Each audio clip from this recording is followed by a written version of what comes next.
रहमतुल्लाहि व बरकातुहू। वालेकुम अस्सलाम। नहमदुहु व नसल्ली अला रसूलिहिल करीम, अम्मा बाद। मुहतरम हज़रात, आज 15 अगस्त का तारीखी दिन है। हम आज़ादी की रस्म खुशी मनाने के लिए यहाँ इकट्ठा हुए हैं। सारे हिंदुस्तानी को ये खुशी मुबारक हो और हमारे इस मुल्क की आज़ादी का झंडा हमेशा इसी शान और शौकत के साथ लहराता रहे। अजीज़ व वतन, लेकिन आज ये खुशी हम मुसलमानों के लिए लम्हा ये भी है कि हमारा मुल्क 75 साल पहले आज़ाद हुआ। 100 साल की तवील जद्दोजहद और बेमुसलमान कुर्बानी के बाद ये आज़ादी हासिल हुई। यह कुर्बानी किसकी थी? आज़ादी के चिंगारी को शोर किसने बनाया? यह मुल्क किसके हाथ से छीना गया? इन तमाम सवालात के जवाब आप तारीख के औलाद से पूछिए, वो आलाकार को जवाब देगा। यह आज़ादी की हकीकत एक ऐसे मुल्क की हकीकत है जिसको फना नहीं किया जा सकता। कौन नहीं जानता कि घर हमारा चला था, हुकूमत हमारे हाथों से छीनी गई थी, तो क्या इसके लुटने का दम ज्ञान को होगा? नहीं, कभी नहीं। कौन नहीं जानता कि आज़ादी की पहली बार शाह जलाल रहमतुल्लाह अलैह ने बुलंद की थी। शाह अब्दुल अजीज ने अंग्रेजों के खिलाफ जिहाद का पहला फतवा दिया था। सैयद अहमद रहीम रहमतुल्लाह अलैह और सैयद रहमतुल्लाह अलैह ने और इस मुबारकपुर के मैदान में आज़ादी से पहले गर्दन कटाई थी। सिराजुल दौला ने 57 में बंगाल की धरती पर खून का पहला नजरिया पेश किया था। हज़रत मुहद्दिस मक्की और रहमतुल्लाह रहमतुल्लाह ने सबसे पहले शाम के मैदान और देवबंद की खूनी मस्जिद को अपने हराम नफ्स से गर्म किया। टीपू सुल्तान शहीद ने मिस्र की सरजमीन को पहली बार खून से रंगीन किया।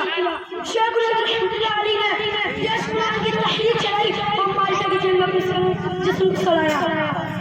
कोई कैसे कह सकता है कि आज़ादी की इस तवील में जद्दोजहद कोई प्रॉब्लम नहीं होता हमारे साथ? तारीख तुझे भी चैलेंज है। तारीख की मजाक उड़ाने वाले तुझे भी चैलेंज है। मुसलमानों कुर्बानी करने वाले तुझे भी चैलेंज है।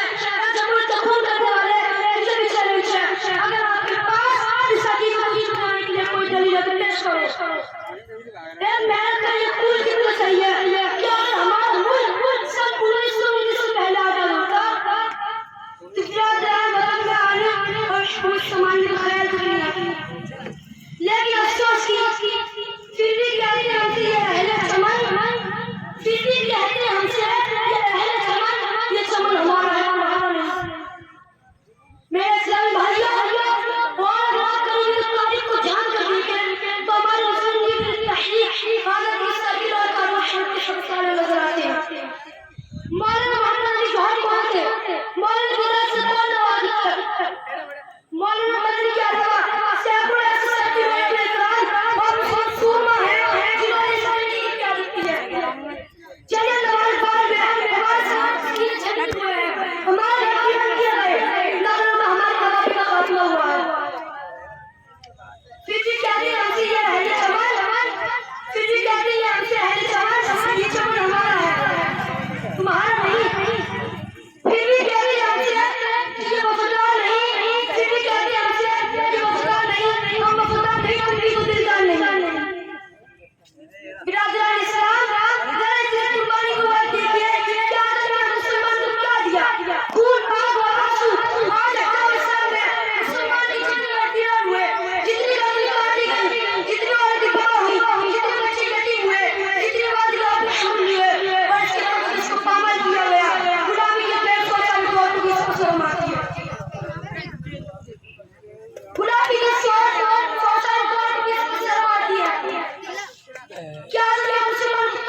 अस्सलाम वालेकुम।